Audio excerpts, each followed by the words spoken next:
తర్వాత కృష్ణతత్వం వచ్చినప్పుడు మనం చాలా చెప్పుకుంటాం. ఇక ప్రధాన తత్వము పురుషుడు, మహత్తత్వము, అహంకారము, కాలం వల్ల ఇతర తత్వాలు ఇవన్నీ కూడా పరమాత్మ ద్వారా ఏర్పడ్డాయ్యా. పరమ పురుషుడి జగత్ స్వరూపము మాయాశక్తి అని ప్రసిద్ధమైన మాయతో ఈశుడు మాయావ్యము పురుషోత్తముడు ఈ విశ్వాన్ని పాలిస్తున్నారు. ఆ మాయాశక్తి సర్వకాలాల్లో ఉంది. అది ఇప్పుడు ఉంది, అప్పుడు లేదు అని లేదు. అతి పురాతనమైంది. ఈ శక్తి పరమేశ్వరుడి విశ్వరూపాన్ని ఎల్లప్పుడూ ప్రకాశింపజేస్తుంది. పరమేశ్వరుడి విశ్వరూపం అంతా ప్రకాశింపజేస్తుంది. అది మహామాయే. ఆవిడ లేకపోతే ఆయన విశ్వరూపమే లేదు. విశ్వమే ఆయన. విశ్వ రూపం ఆయన కావాలి అంటే శక్తి ఉండాలి. విశ్వమే ఆయన. ఈ విశ్వము అనే దాంట్లో రూపం కనిపించాలి అంటే మాయాశక్తి కావాలి. ఆ రూపం లయం కావాలన్నా మాయాశక్తి. ఆవిడ వెళ్తే లయం చేసి విశ్వం చేస్తుంది.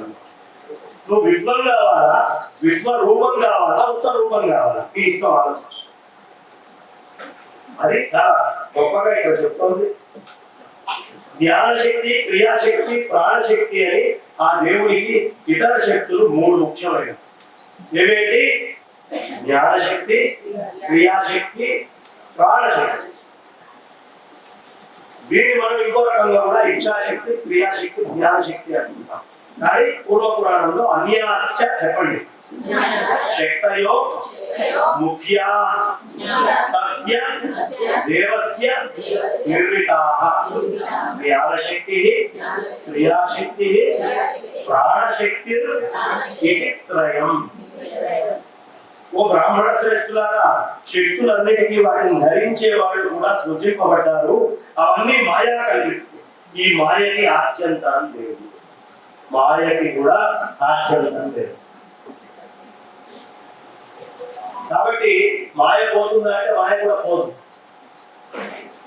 పరాప్రకృతిని ఆశ్రయించిన మాయని కావాలి, లౌకికమైన మాయని ఆశ్రయించాలి అని చెప్తూ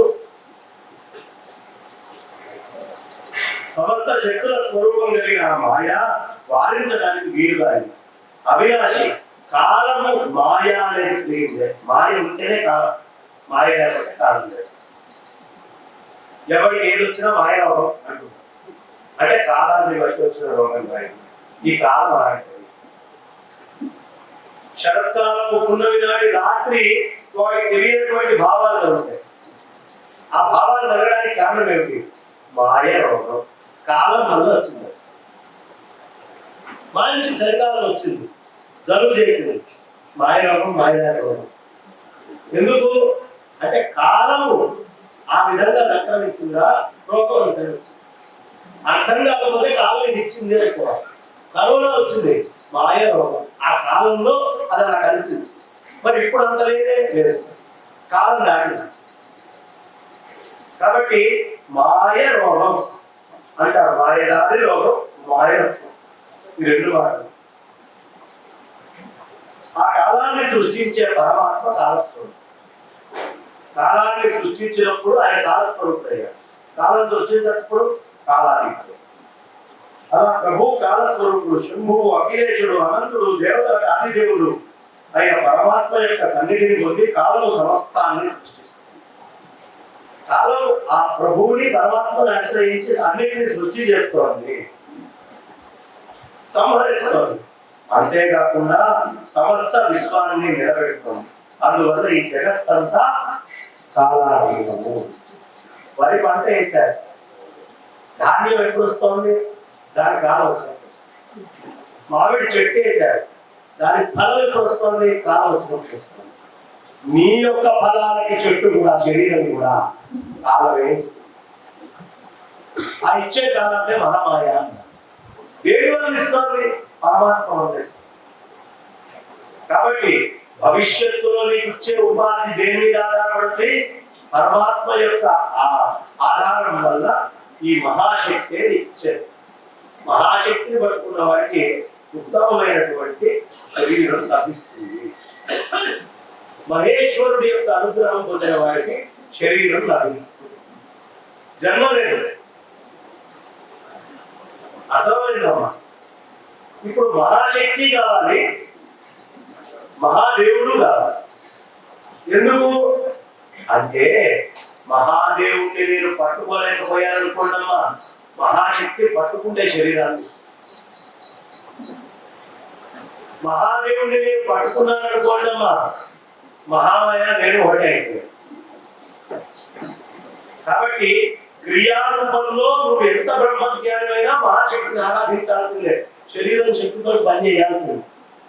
నేను బ్రహ్మజ్ఞాని రండి అంటే ఏంటయ్యా అయితే అయినా నీ శక్తితో నువ్వు చేయాల్సిన కర్మను ఆచరించాల్సిందే.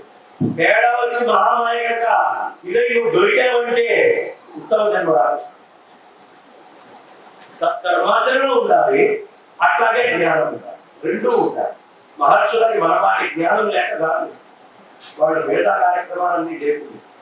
మహాశక్తిని ఎప్పుడు అనుగ్రహం పొందాలి అనే ఉద్దేశంతో వాళ్ళు అందరూ చేస్తారు. కాబట్టి మహాశక్తి ఉండాలి, మహా దేవుడు ఉండాలి. నాకు రాముడు కావాలి, రావణాసురుడు ఏమవుతాడు? శూర్పణఖ అవుతాడు. రాముడు కావాలి, సీత అమ్మవారు వద్దు. రాముడు కావాలి, సీత వద్దు, వాడు ఏమవుతాడు? శూర్పణఖ. నాకు సీత కావాలండి, రాముడు అక్కర్లేదు, రాముడు అవసరం. నాకు ఇద్దరు కావాలండి, హనుమంతుడు. ఈ ఇద్దరు అభేద్యం, వీళ్ళని విడి చేయలేడు. పరాతత్వంలో రామచంద్రమూర్తి నుంచి సీతని విడి చేయలేదు రావణాసురుడు. ఎక్కడ చేశాడయ్యా? సత్వరజ తమోగుణ తత్వంలో చేశాడు. ఆ మూల రూపంలో అతను ఎప్పుడు మూల ప్రకృతి ఎప్పుడూ విభజించదు. అందుకని ఎక్కడ పెట్టారయ్యా? అగ్నిహోత్రంలో దాచిపెట్టాడండి సత్వగుణ సీతని. కథలు ఉన్నాయి కదా మనకి. ఎందుకున్నాయి ఇవన్నీ అంటే దేవతాంశంలో కూడా సత్వరజస్తమో గుణాన్ని మూల ప్రకృతిని రెండింటినీ చూపిస్తాడు. అలా మూల ప్రకృతిని వదిలిపెట్టి మామూలుగా ఇచ్చిన సగం బుద్ధుంది, ఆ సగమే కరుణ సీత. బ్రహ్మదేవుడు ఏం ఇచ్చాడు మనకి? సగం బుద్ధినే ఇచ్చాడని చెప్పాడు లేదా సృష్టికి ముందే. ఈ సగం బుద్ధి బయటికి కొట్టాలి. గాఢ నిద్రలో సగం బుద్ధి ఆత్మపట్టాడు. మెలుకోతున్నప్పుడు సగం బుద్ధి బయట పక్కన ఉంటాడు. ఈ సగం బుద్ధిని ఆ లోపల ఉండేటువంటి బుద్ధితోటి గుర్తించి కలిపేస్తే స్వప్నమునందు, జాగ్రత్తనందు, సుషుప్తి నుండి ఉన్నటువంటి ఏకమైనటువంటి జ్ఞానము బుద్ధి యొక్క శక్తి జ్ఞానం. ఈ బుద్ధి యొక్క శక్తి అయిన జ్ఞానాన్ని కలిపేశాడనుకోండి ఆత్మస్వరూపంగా, జాగ్రత్త స్వప్న సుషుప్తుల్లో నువ్వే కావాలి. ఇది కలపలేకపోతున్నావు, నువ్వు పరమాత్మ కాదు. అయ్యుండి కూడా గుర్తించలేకపోతే అంతే రహస్యం. కాబట్టి ఇక్కడ ఆ పరాప్రకృతి అనేటువంటి ఆవిడ్ని చూసుకోవయ్యా. కాలము పరమాత్మను తీసుకోవాలంటే సృష్టిస్తోంది, సంహరిస్తోంది. అంతేకాకుండా సమస్త విశ్వాన్ని నిలబెడుతోంది. ఆ మాయాశక్తి ప్రధానము పురుషుడు మాయా అని పిలువబడుతుంది. ఆ మాయ ఏకముగా ఉంది, సర్వగతమై ఉంది, అంతము లేకుండా ఉంది, అద్వితీయమై ఉంది, అవయవాలు ఏవి లేనిది, మంగళప్రదమే. మాయ అవయవాలు లేవు. అందుకనే మనకి తెలంగాణ ప్రాంతంలో మీకు తెలుసో తెలియదు, గౌరవ పూజ చేసేటప్పుడు ఆమెకి చెక్కిన విగ్రహాలు ఎలా పెట్టు, ఓ రాయి తీసుకొని వచ్చి అక్కడ పెట్టి గౌరవ అని పూజ చేస్తాను. ఎందుకయ్యా? ఆమెకి రూపం ఏమిటి, ఆమెకి నామం ఏమిటి, ఏదైనా ఆమె కనిపించే దాని కూడా ఆమె అని తీసుకెళ్లి పెడుతున్నాం. అత్యంత జడమైన పాషాణం కూడా అమ్మవారు. ఎక్కడున్నాయి అమ్మవారు? రాయిలో ఉందా అమ్మవారు? మీ భావనలో ఉంది, మీ మనస్సులో ఉంది. మీ మనస్సులో ఆ భావన రావడానికి అది పెట్టారు. అర్థమైందా? ఇప్పుడు గొప్పెమ్మ పెడతాం, ఓ పేడ నీకు నమస్కారం అను. ఎందుకనో? ఆమెని మహాగౌరి అని భావించగలిగే మానసిక పరిణతిని మనం తెచ్చుకున్నప్పుడు అదేమైంది? చెట్టు మీద ఉంటే చెక్క, శిల్పి చేతిలోకి వస్తే బొమ్మ, దాన్ని చెక్కి గుళ్ళో పెట్టి ప్రతిష్ట చేస్తే అమ్మ. అంతే కదా, ఏమీ లేదు. అంటే జడమే చైతన్యం, చైతన్యమే జడం. నువ్వు చూడలేకపోతున్నావు చెట్టులో ఉన్నప్పుడు అమ్మవారిని, అందుకని ఈ రూపంలో వచ్చి కనిపిస్తున్నాను. నాకు రూపం లేదు, నేను మొదటి నుంచి అందులో ఉన్నా. నువ్వు చూడలేకపోతున్నావు కాబట్టి ఈ రూపం వచ్చింది. నువ్వు చూస్తే ఈ రూపం అవసరమా? నేను రాయిలో ఉన్నా, నువ్వు చూడలేకపోతున్నావు కాబట్టి లింగంగా వచ్చా. నువ్వు చూడలేకపోతున్నావు కాబట్టి ఇంకొక రాముడిగా వచ్చా, కృష్ణుడిగా వచ్చా. నువ్వు చూడటం నేర్చుకో, నువ్వు చూడటం నేర్చుకుంటే అంతా అదే. మీలో మహామాయ భౌతికంగా చూస్తుంది కాబట్టి రూపముగా చూస్తే తప్ప నువ్వు గుర్తుపట్టలేదు. అందుకని నీ కోసం రూపం అయి వచ్చాను. ఎంతో ఉండాల్సిన వాడిని ఈ స్థాయికి తెచ్చాను. కానీ నాకేం నష్టం లేదు. నేను చెట్టుగా ఉన్నప్పుడు అమ్మనే, బొమ్మని చేసి ప్రతిష్ట చేసేవాళ్ళకున్నప్పుడు అమ్మనే. దీనివల్ల నీ అజ్ఞానం పోతుందా? నాకు అదే కావాలి. అపారమైన కరుణతో నేను ఆ చెట్టు ఇచ్చి బొమ్మగా వచ్చి కూర్చున్నాను. అమ్మగారు నేను అనుగ్రహించాను. అంతటా అమ్మని చూడండి. తత్వం అర్థమైందమ్మా? తత్వం ఏమిటి? చెట్టులో నువ్వు చూడలేకపోతున్నావు కాబట్టి బొమ్మడి వచ్చి అమ్మాయి కూర్చు. ఆ లోపల ఉన్నప్పుడే చూడగలిగేటువంటి మానసిక పరిణతి మనం అందరం తెచ్చుకున్నాం అని చెప్తూ, ఏ మాయాశక్తి ప్రధానము పురుషుడు మాయా అని పిలువబడుతుందో ఆ మాయ ఏకము. ఇప్పుడు అర్థమైంది కదమ్మా? ఆ మాయ ఏంటి? ఒకటే. ఎక్కడో పుట్టిన గోదావరి రాజమండ్రి దాటి వెళ్ళి అక్కడ సముద్రంలో కలిసేటప్పటిదాకా గోదావరి ఏకమే. మీరు చెరువు నీళ్లు గోదావరి నుంచి తీసుకెళ్ళారు కదయ్యా, ఈ గోదావరి వేరు, ఆ గోదావరి వేరు. కొత్తగా వాగులో నీళ్ళు ఇందులో కలిసినాయి కదయ్యా, అది లేదు అంటానికి లేదు. అలా ఎన్ని కలిసినా ఎన్ని తీసేసినా ఆమె గోదావరి. మీ ఇంట్లోకి వచ్చాక కూడా గౌతమి గంగ అని అంటారు. ఇది గంగే, అది గంగే, అంతా గంగే. అందులోనే ఉన్నప్పుడు అంతా అయింది, బిందెలోకి వచ్చినప్పుడు బిందెలు అయింది. అంతే. కాబట్టి ఆయన శివశక్తి రెండు ఒకటే. శక్తివంతుడు శివుడు ఒక్కడే అని చెప్పాలి. శివుడు శక్తి ఇద్దరు ఒకటే. శివుడు శక్తి ఎవరైనప్పుడు శివశక్తి అన్నిటికంటే గొప్ప. శివశక్తి ఎవరు? అమ్మే. శివుడు ఎవరు? అమ్మే. అమ్మెవరు? శివుడే. రెండు అభేదం. వాగర్థాన సంపృక్తం వాగర్థ ప్రతిపత్తయే జగదాతరం వందే పార్వతీ. చెట్టులో ఉన్నప్పుడు శివశక్తి, దాంట్లో శివుడిని చెప్తే శివుడు, శక్తిని చెప్తే శక్తి. మీకు కానీ శివశక్తి. అదే రాయిలో కింద పాల్గొట్ట అమ్మవారు, పైన ఉన్నటువంటి లింగం శివుడు, శివశక్తి. రెండు ఒకటేనా? రెండు రాయేనా? ఆధార ఆధేయాన్ని చూపిస్తున్నారు అంతే అంట. ఒకటి ఆధారము, ఒకటి ఆధేయం. అయితే ఊర్ధ్వ మూలమధ శాఖ, మూలమైంది పైన ఉంది, మాయ అయిన శాఖ కింద. ఊర్ధ్వ మూలమధ శాఖి అందరూ విన్నదే కదా. ఊర్ధ్వ మూలం ఏదయ్యా? శివలింగం. శాఖలు ఎక్కడ ఉన్నాయ్యా? అది వదిలిపెట్టేయండి. ముందు తల్లి కడుపులో చేతి బయటకు వస్తుంది, తల బయటకు వస్తుంది. ఊర్ధ్వమూలం అధశాఖి. మూలం లేచి తెలుసుకున్నాక ఏమైంది? పైకి వెళ్ళింది. వచ్చేటప్పుడు మూలమే ముందు వచ్చింది, శాఖలు కింద నుంచి వచ్చినాయి. జ్ఞానేంద్రియాలు మూలం నుంచి జ్ఞానేంద్రియాలు, జ్ఞానేంద్రియాల నుంచి కర్మేంద్రియాలు, ఈ రూపంలో వచ్చాం. ఇప్పుడు లేచాక ఏమైంది? ఊర్ధ్వమూలం అధశాఖి. అంతే కదా. ఏమీ లేదు. ఈ రెండింటికి తేడా ఏమైనా ఉందా? ఈ చెయ్యి ఇట్లా లేచింది, ఈ బుద్ధి చెప్తేనే లేచిందా? చెయ్యి ఎందుకు లేచింది?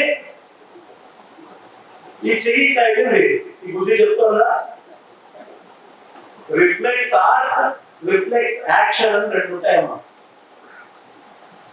మామూలుగా బుద్ధి చెప్తే లేస్తుంది, ఓ సల్ఫ్యూరిక్ యాసిడ్ వేస్తే బుద్ధి చెప్పే లోపలికి లేదు. ఈ రెండు రకాలైనటువంటి సిద్ధాంతాలు.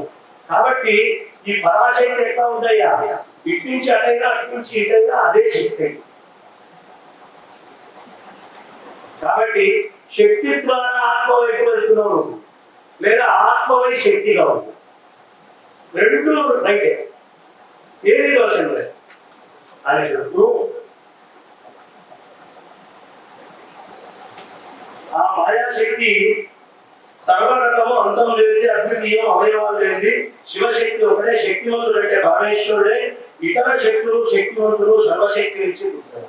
ఇంకా నువ్వు ఏ శక్తి తీసుకున్నా సర్వశక్తి నుంచి పుట్టారు. ఇప్పుడు మీలో ఒక శక్తి ఉంది, నాలో ఒక శక్తి ఉంది, ఆ అరటి చెట్లో ఒక శక్తి ఉంది, ఆ బాదం చెట్లో ఒక శక్తి ఉంది, ఆ వరిలో ఒక శక్తి ఉంది, ఎద్దులో ఒక శక్తి ఉంది, చీమలో ఒక శక్తి ఉంది. అన్ని విభిన్నమైన శక్తుల, అన్నిటికీ మూలము శక్తి అనేది ఒకటేనా? అన్నిటికీ మూలమైన శక్తి ఒకటే. తారతమ్యాలని బట్టి ఇది వీడి శక్తి, ఇది దాని శక్తి, ఇది దాని శక్తి అని శక్తిలో మార్పు లేదు. నిజ ఆత్మతత్వం నందు మార్పు లేదు. ఆ ఆత్మతత్వమే శక్తిగా వచ్చి ఎక్కడ ఎంత అనుగ్రహించాలో అంత శక్తిగా విభజించబడినట్టు కనిపిస్తాడు. లోటాలుగా, గిన్నెలుగా, మూతలుగా, రకరకాలు. మట్టి ఒకటే, మట్టిని తిప్పుతున్నది ఒకటే. కొండ అవుతోంది, పూజ అవుతోంది, మూత అవుతోంది, మూకుడు అవుతోంది, రకరకాలుగా విభజించబడుతుంది. ఆ శక్తిని బట్టి నామరూపాలిస్తున్నాం, శక్తిని బట్టి నామరూపాలిస్తున్నాం. ఈ నామరూపాలు ఉన్నది పగిలిపోయింది, శక్తి కూడా చచ్చిపోయిందా? పోరా, శక్తి కూడా ఉంది, కానీ నామరూపాత్మకమైనటువంటి శక్తిగా నీకు కనిపించాలి. అది ఇంకో రూపాంతరం చెందింది. ఆ శక్తి నీకు కనిపించినటువంటి నిరాకార రూపానికి చేరుతుంది. శక్తి సాకారమా నిరాకారమా? ఈ ప్రపంచంలో నిరాకారం అనేది లేదు ఆత్మతత్వంలో అని ఏ ఏ ఆచార్యులు చెప్తారో అన్ని అబద్ధమే. శక్తి నిరాకారమా సాకారమా? నిరాకారమై యోగ్యతను బట్టి ఎంత ఉండాలో అంత ప్రదర్శించబడతాం. సాకారంగా ప్రదర్శించబడుతుంది. కాబట్టి ఈ అనంతమైనటువంటి ఆకాశంలో శక్తి అన్ని చోట్ల నిండి ఉంది. ప్రదర్శన కొన్ని చోట్ల నుంచి, ప్రదర్శన కొన్ని చోట్ల నుంచి. ఈ ప్రదర్శన అయ్యేటటువంటి శక్తికి మోహీతం అయిపోతుంది. ఒక చిన్న కథ చెప్తుంది. మరి పురాణం ఎక్కడైతుందో నాకు తెలియదు కానీ ఒక కథ చెప్తున్నా. ఏమిటయ్యా కథ? పూణే నుంచి అర్జెంటుగా రైలు ఎక్కి ఒక ఆవిడ రమణాశ్రమానికి రమణ మహర్షి ఆశ్రమం వెళ్ళి రమణ మహర్షిని ఒక విషయం ఉంది, స్వామి మా ఇంట్లో అద్భుతం జరిగింది తెలుసా? ఏంటయ్యా అద్భుతం? ఏంటమ్మా అద్భుతం అన్నట్టుగా చూశాడు. అడలా ఇలా చూశాడు. ఏంటి ఆమె చెప్పింది, మా ఇంట్లో రాముడు, సీత, లక్ష్మణుడు ఈ విగ్రహాలు భూమి ఇట్లా పైకి లేచినాయండి, ఇంత ఎత్తు లేచినాయండి. ఆ శక్తి ఏంటో చెప్పరా అంది. ఈ ప్రపంచంలో మీరే గొప్ప బ్రహ్మజ్ఞానాన్ని విని ఇప్పటికిప్పుడు నేను బండి వేసుకొని దగ్గర చెప్తే వచ్చా, ఏమి వల్ల లేచినాయి అని అడిగింది. ఆయన నవ్వి అలా మౌనంగా ఉన్నాడు. మరుసటి రోజు అలా వచ్చింది. రాగానే ఒక ప్రశ్న వేశాడు, అమ్మా నీ శరీరం జడమైంది, ఒకటేదో లేచింది అని చూసింది వెంటనే టికెట్లు కొన్నది రైలు ఎక్కింది, రైలు ఎక్కి బరబర ఇక్కడ దాకా వచ్చింది, ట్యాక్సీ కట్టుకుంది, ఇక్కడికి దిగింది, ఉరుక్కుంటూ నా దగ్గరకు వచ్చింది. ఇది ఎట్లా లేచింది అని ఓ శక్తితో అడుగుతుంది. ఎప్పుడైనా ఇన్ని అడగడానికి, ఇన్ని పనులు చేయడానికి ఏ శక్తి కారణం ఆలోచించావా?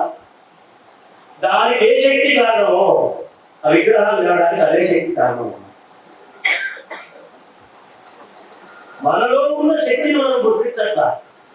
బయట ఏదో మహాత్మ్యం ఉంది, ఆ ఉపాధిలో ఏదో గొప్ప మహాత్మ్యం ఉందండి, ఆయన మహానుభావుడు అంటంలో తప్పలేదు, అనొచ్చు. కానీ ఆ మహానుభావుడి యందు ఏ శక్తి ఉందో ఏ శక్తిని అతను సమీపంగా గుర్తిస్తున్నాడో అదే శక్తి నీ అందు ఉంది. ఆ శక్తిని కూడా నువ్వు తెలుసుకో. ఆ శక్తి అనుగ్రహాన్ని పొంది ఆత్మతత్వం అంతా ఇచ్చేట ఆ భేదం అదే శక్తి మీలో ఉంది, వేరే శక్తి ఏది లేదు. కాబట్టి మీలో ఉన్న శక్తిని నువ్వు గుర్తించాలి. నీలో ఉన్న శక్తి విగ్రహం ఉంది. విశ్వం అంతటా నీలో ఉన్న శక్తి ఉంది. నువ్వు విభజించి చూస్తున్నావు కాబట్టి ఆ శక్తి వేరు, ఈ శక్తి వేరు, ఈ శక్తి వేరు, ఆ శక్తి వేరు అని కొట్టుకుంటున్నావు కాబట్టి సత్వరజస్తమ గుణాల్లో పడుతున్నావు. నాలో ఏ శక్తి మాట్లాడిస్తుందో అందులో ఉన్నటువంటి శక్తి అరికాకు వచ్చేది. అందులో ఉన్న శక్తి వల్లే అరికాకు వచ్చింది. శక్తి లేకపోతే చెట్టు కూడా ముందరికి వెళ్ళలేదు. అందుకని పరమాత్మ శక్తిని సృష్టించాడు. ఆ శక్తుల్లో ఉండేటటువంటి మార్పుల వల్ల జరుగుతుంది. కాబట్టి రాగానే సభలో శక్తిమయంగా ఆత్మస్వరూపంగా సభ చూడాలి. ఇక్కడ ఉన్న వాళ్ళు ఎవరు నాకంటే విభిన్నులు కాదు, నేను ఒక్కడే కాదు, మీరందరూ అంతా ఆత్మస్వరూపమైనటువంటి ఈ సభకి నమస్కారం అనుకో. ఈ సభే కాదు, ప్రపంచంలో ఏ సభలో ఉన్నా ఎవరు ముందరికి వచ్చినా దేన్ని అసర్చించుకోక్కర్లేదు. అన్నిటి ఎందు ఆ నిజ శక్తి అయినటువంటి ఆత్మతత్వం, ఆత్మతత్వాన్ని నువ్వు చూడలేకపోతున్నావు కాబట్టి శక్తిగా నీకు దర్శనమిస్తున్నావు. శక్తిని కూడా నువ్వు పట్టించుకోకుండా వదిలిపెట్టి శక్తి యొక్క ఫలాలని నేను ఎట్లా ఆస్వాదించాలనే స్వార్థం తెచ్చుకున్నావు. శక్తినైనా దర్శించు. కనీసం చెట్టు అట్లా లేచింది అంటే ప్రకృతిని ఆరాధించరా, ప్రకృతిని చూసి నేర్చుకో అని చెప్పేది అదే శక్తి. ఆ నీళ్ళు అలా పారుతున్నాయి, ఓ శక్తి. అంతే కదా, శక్తిని గుర్తించండి. ఎప్పుడైతే మీలో ఉన్న శక్తిని గుర్తించారో మీకు ఆ నీళ్ళకి అభేదం. ఇదే ఈ జీవి చేయాల్సిన సాధన. సదాశివ బ్రహ్మేంద్ర స్వామి గారు నడుచుకుంటూ వెళ్తున్నారు. వెళ్తుంటే ఓ నవాబ్ అవతల నుంచి వస్తున్నాడు. ఈయనంతా బ్రహ్మం అనుకునేవాడు. ఈయనకి నవాబ్ ఏమిటి, గుర్రం ఏమిటి, వచ్చేదేమిటి, పోయేదేమిటి అంతా ఒకటే. ఆయన నవాబు గుర్రం మీద వెళ్తూ ఎవడరా వీడు, నన్ను చూసి తనకాయించి జీహుజూర్ అన్నాడు, సలాం కొట్టాడు, తోడువాడు అని కత్తి తీసి ఆయన చెయ్యి నరికాడు. ఆయన నడుచుకుంటూ వెళ్ళిపోతున్నాడు. ఆయన ఏం తెలియనట్టుగా వెళ్ళిపోతున్నాడు. ఈయనెవడా మహానుభావుడు, చెయ్యనరికిన అమ్మాడు, అయ్యాడు, అబ్బాడు ఏమనుకుంటూ వెళ్ళిపోతున్నాడు అని వాడు వెంటనే నవాబు దిగి ఆ చెయ్యి తీసుకొని వెళ్ళి ఇట్లా పెట్టాడు. వెంటనే అది ఎప్పటికుంది. స్వామి మీ చెయ్యిని కత్తిరించా అన్నాడు. మీరు ఎప్పుడు మౌనంగానే ఉండేవాడు అని వెళ్ళిపోయాడు. అదే చేతితో ఇట్లానే వెళ్ళిపోయాడు. ఏమర్థమైంది? శక్తిని ఆరాధిస్తే శక్తి నిన్ను కాపాడు. శక్తిని నువ్వు గనక తక్కువగా చూస్తే ఆ శక్తి నిన్ను తినేస్తుంది. నిన్ను తినే శక్తి కావాలా, నిన్ను కాపాడే శక్తి కావాలా? కాపాడే శక్తి కావాలి అంటే అనంతమైన శక్తి కాదు. నాశనం అయ్యేది కావాలి అంటే అబ్బా 30 ఏళ్ళు ఉన్నప్పుడు ఇప్పుడు లేదండి అంటే 30 ఏళ్ల నుంచి అనంత శక్తిగా చూడకుండా విచ్ఛిన్నమైనటువంటి నీలో ఉండేటటువంటి నీ శక్తి దాకానే, నీ సుఖం దాకానే, నీ రాగము, నీ ద్వేషంగానే ఆ శక్తిని నువ్వు దర్శించవు. అందుకని శక్తి నిన్ను తింటాం మొదలు వెళ్ళిపోతుంది శక్తి నీలో నుంచి. కారణం శక్తిని శక్తిగా ఆరాధించట. శక్తిని నువ్వుగా నీలో ఉండే కొంచెంగా ఆరాధించుకుంటావు. శక్తిని శక్తిగా ఆరాధించి అన్నిటి యందు శక్తి దర్శనం చేస్తే అనారోగ్యం కాదు. పూర్వీకులు అందుకే వాళ్ళు ఉన్నంతకాలం బలంగా ఉండేవారు. ఏది కనిపించినా భక్తి శ్రద్ధలతో నమస్కరించారు. ఆ అనంతమైనటువంటి శక్తి దర్శనం అన్నిటి యందు చేశారు. ఎక్కువగా కనిపిస్తే మరీ ప్రస్ఫుటంగా చేసేవాడు. తక్కువ ఉంది కదా అని ఆసక్తి ఉంచుకునేవాడు కాదు. దాని ఎందుకు చెప్తుంది అది. కాబట్టి శక్తి దర్శనం చేయండి అని చెప్తూ, ఈ శక్తికి శక్తివంతుడికి వ్యవహారంలో భేదం ఉంటుందయ్యా. తత్వాన్ని విచారించే యోగులు మాత్రం ఆ రెంటికి అభేదాన్ని చూస్తారు. శక్తికి శక్తివంతుడికి భేదం ఉంది, కానీ తత్వజ్ఞానికి ఆ రెండు అభేదం. ఆ రెండు అభేదం. శక్తి శక్తివంతుడు వేరు కాదు. శక్తివంతుడే నిరాకారుడైనటువంటి పరమేశ్వరుడు, బయటికి కనిపిస్తున్నటువంటి శక్తి రెండు అభేదమే. వాగర్థాలకు సంబంధం మనం కూడా అదే చేయాలి. నా లోపల ఉన్న శక్తి, బయట ఉన్న శక్తి, దానికి ఆధారమైన పరమాత్మ, దీనికి ఆధారమైన పరమాత్మ అభేదము ఒకటే. అయితే ఇంట్లో నుంచి బిందెలో నీళ్ళు తీసుకొచ్చిన గౌతమి నీళ్ళే అని ఎలా చెప్తున్నావో, గౌతమి అది అభేదమే, ఈ గంగా ఆ గంగా ఒకటే అని ఎలా అంటున్నావో, ఈ శక్తి ఆ శక్తి ఒకటే, అభేదం అనేటటువంటి మానసిక స్థితిని తెలుసుకోవాలి. శక్తుల హిమవత్పుత్రిక పార్వతి రూపాలు, శక్తివంతుడు శంకరుడు. ఈ విశేషం బ్రహ్మవేత్తలతో ఈ పురాణంలో పేర్కొనబడింది. కాబట్టి ఆమె ఎవరు చెప్పండి? భోగ్య విశ్వేశ్వరి దేవి మహేశ్వర పతివ్రత ప్రోచ్యతే భగవాన్ భోక్త కపర్ధి నీలలోహిత. నీలలోహిత కపర్థమనే జటాజూటం గలవాడు, నీలలోహితుడు భగవంతుడైన శంకరుడే భోక్త, అనుగా అనుభవించేవాడని చెప్తారు. ఇప్పుడు మీలో జీవుడు ఉన్నాడు కదా, ఈ జీవుడికి శక్తి పతివ్రత కదా, ఈ జీవుడు ఏం చేస్తున్నాడయ్యా? శక్తిని భోక్తగా అనుభవిస్తున్నాడు.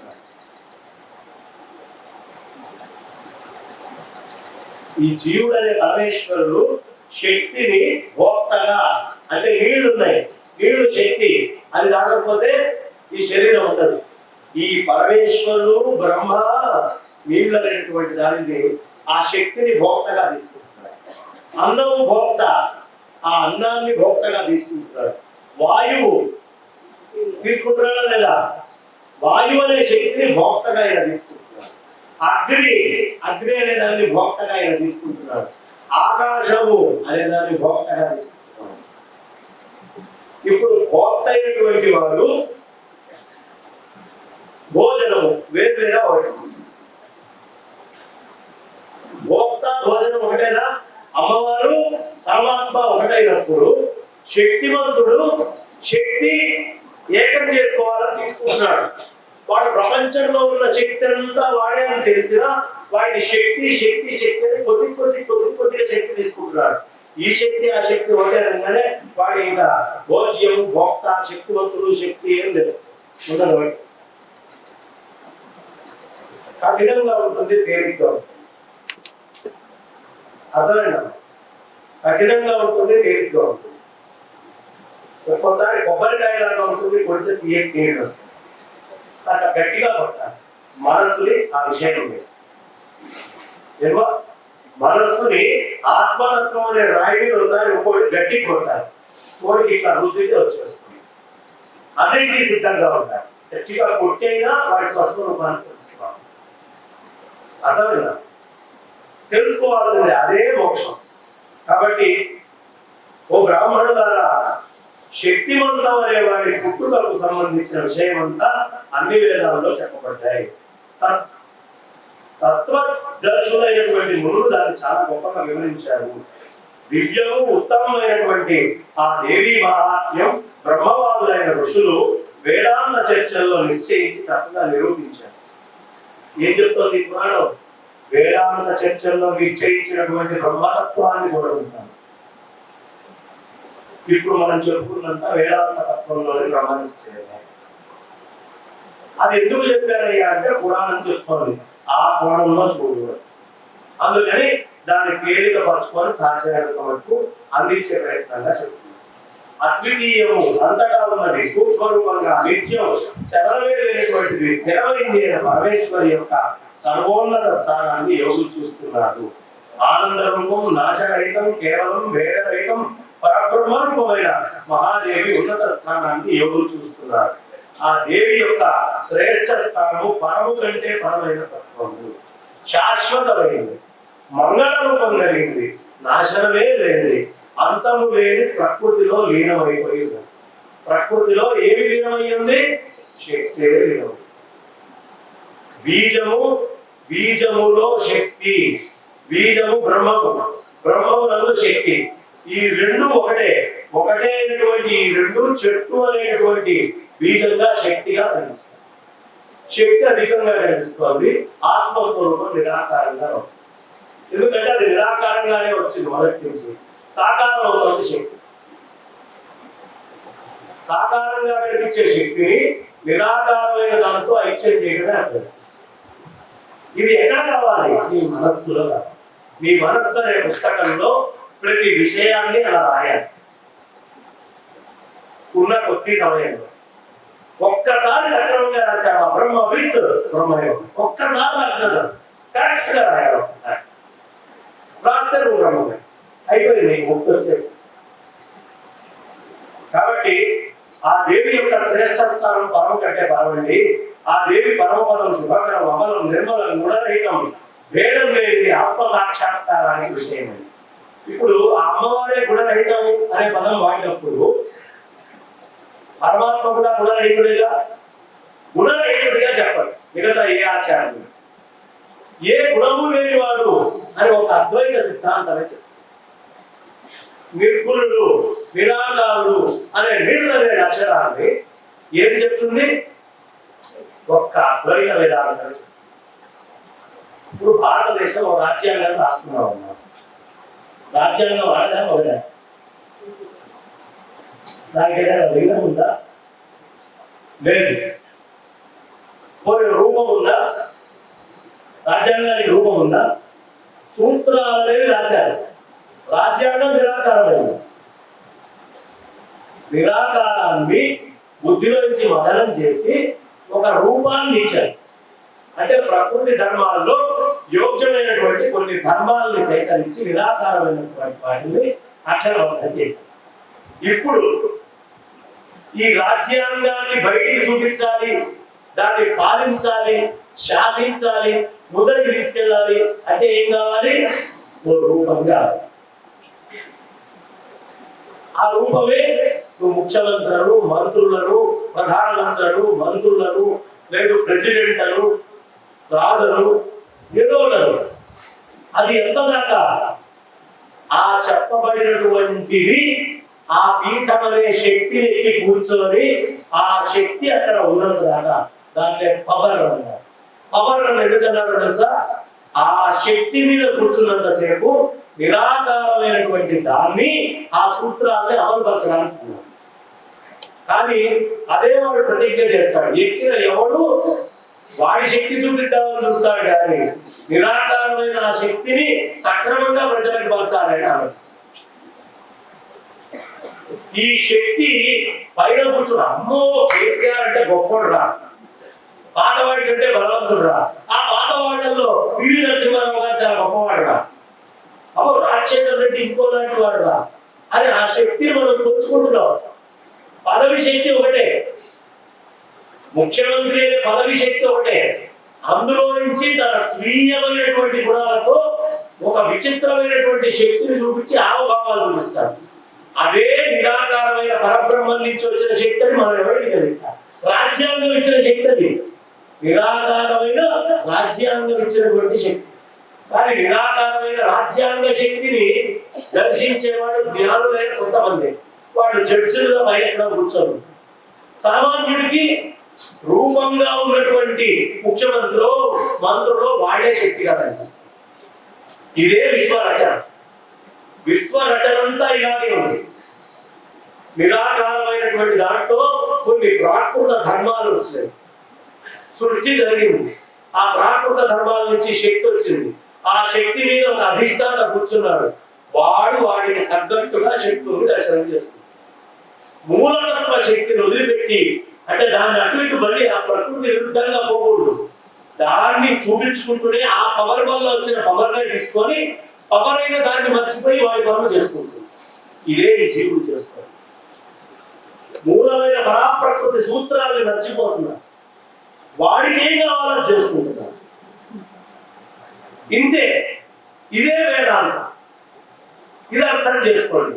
మనం దీంట్లోకి వచ్చాక మూల సూత్రాలను వదిలిపెట్టి ఈ శక్తిని దాన్ని మర్చిపోయి వేరే సమస్తము, వేరే శక్తి అని అనుకోని ఎలా ముఖ్యమంత్రి వ్యవహరిస్తాడో అలా వ్యవహరిస్తుంది. అలా అనుకోని ఒక ప్రధానమంత్రి ఎలా వ్యవహరిస్తాడో ఓ ప్రెసిడెంట్ ఏ దేశం వాడైనా కానీ అలాగే మనం అందరం వ్యవహరిస్తున్నాం. కాబట్టి మతం అంటారు దాన్ని. మతం ఎప్పుడు వ్యవహరించదు. మూల సూత్రాలైన ఆ రాజ్యాంగాన్ని పట్టుకున్నట్టే నిరాకార నిర్గుణ పరబ్రహ్మాన్ని పట్టుకొని మీలో నుంచి గుణాలు బయటకు వెళ్ళాలి. లేకపోతే తామస గుణం అంటారు. ఈ నిరాకార తత్వాన్ని ఇంత స్పష్టంగా చెప్పిన వాళ్ళు ఎవరైనా ఉన్నారంటే ఆచార్యుడు ఆదిశంకర భగవత్పాదాచార్య వారి గట్టిగా పట్టుకుంటారు. ఆయన తప్ప ఇంకొకరు లేదు. మీరు కూడా నిరాకార సత్యానందాన్ని రుజువు చేసినటువంటి. కాబట్టి ఇవన్నీ మనం గుర్తుంచుకోవాలని చెబుతూ ఆ దేవి యొక్క శ్రేష్ఠ స్థానం పరమ కంటే పరము. ఆ దేవి పరమానందాన్ని పొందే వాళ్ళకి ధాత్రి విధాత్రి కూడా ఈశ్వర సంబంధం వల్ల సమస్తమైన సంసార బంధ పాపాలని రక్షింపజేస్తుంది. ఆ శక్తి ఎంత దారుణమైందో తెలుసా అమ్మా? ఒక్కసారి అనుభవిస్తే వదిలిపెట్టకూడదు. ఈ శరీరంలోకి వచ్చాక ఈ శక్తినే నేను అనుభవించాలి, ఈ శరీరాన్ని వదిలిపెట్టకూడదు అనుకుంటున్నాను. దానికి నేను కుర్చీ కాదు, దాన్ని వదిలిపెట్టాడు. ఎందుకంటే ఆ శక్తిని చూశాను. వాడు శక్తిని చూసిన వాడు అంత శక్తిని పొందాల్సిందే, లేకపోతే వాడికి నిద్ర పట్టదు. చాలా పచ్చిదైన ఒకటి చెప్తాను. అధికారశ్చ గర్భంచ రుణంచ స్వానమైధురం ప్రవేశకాలే సంతుష్టి నిర్గమైన ప్రాణసంకట. అధికారం వచ్చినప్పుడు బాగుంటుంది, వదిలిపెట్టాలంటే ప్రాణసంకట. గర్భం కడుపు వచ్చిందని అనుకుంటారు, ఎండ బయటకు వచ్చినప్పుడు దేవి గర్భంచ రుణంచ అప్పు తీసుకున్నప్పుడు బ్రహ్మాండంగా ఉంటుంది. వాళ్ళ దేవుడు ఐదుడు చంద్రుడు తిరిగి అక్కడ వస్తుంది. స్వానమైధురం రెండు ముక్కలు కలిస్తే కూడా కలిసినప్పుడు బాగా తర్వాత తెలుస్తుంది. ప్రవేశకాలే సంసృష్టి దీర్ఘమే ప్రాణసంకట. ఈ శరీరం కూడా అంతే. లోపలికి జీవుడు వచ్చినప్పుడు ఈ జీవుడిని చూసి గుర్తుపై ఆనందపడుతూ ఉంటాం. ఇందులో నుంచి ఈ శక్తి వెళ్ళిపోతుందిరా అంటే నా పరిస్థితి ఏంటో, శక్తి లేకపోతే నేను ఏమవుతాను? ఏమీ కావు. నువ్వు నిరాకారమైన నిరంజనుడు అయితే ఏమీ కావు. కాకుండా శక్తినే నమ్ముకుంటే ఈ శక్తితో నువ్వేమేం చేశావో దానికంటే జైలుకి వెళ్ళాలో, దానికంటే పాపిష్టి పనులు చేయాలో నీకు అవసరమైన శిక్ష లోకంలో ఉంటుంది, పారమార్థికంగా ఉంటుంది. కానీ వాడు దీన్ని దేని అనుకోడు.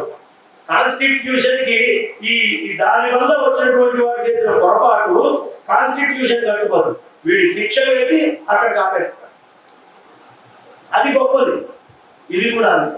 నువ్వేమేమి పొరపాట్లు చేసావో ఈ శక్తిని వాడుకొని అవన్నీ నీకు మళ్ళీ శక్తినిచ్చి ఇంకొక యాతన శరీరాన్ని ఇచ్చి అనుభవింపజేస్తాడు.